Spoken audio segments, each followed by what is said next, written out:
خناقة بسيطة تحولت من ضرب بسيط إلى شروع وعاهة مستديمة. أقول لحضرتك إزاي؟ هتقول لي إزاي يعني يا أستاذ محمد؟ يعني اتنين بيتخانقوا في الشارع عادي، واحد طلّع سلاح أبيض من جيبه وعوّر اللي قدّامه وادّيته لعاهة مستديمة بنسبة 10%، وكمان النيابة العامة لمّا جه عرض المتهم على النيابة العامة وجّهت له اتهام خطير جدًا، وهو شروع في قتل وإزهاق روح المجني عليه.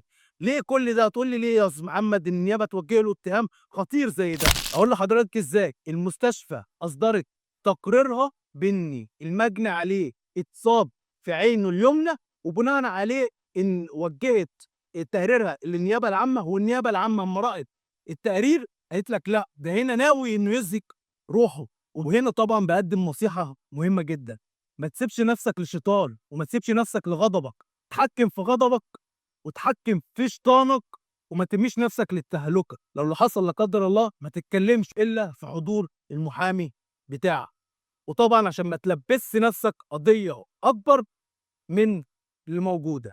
كان معكم مستشار محمد يسري، محامي بالاستئناف العالي والجنايات.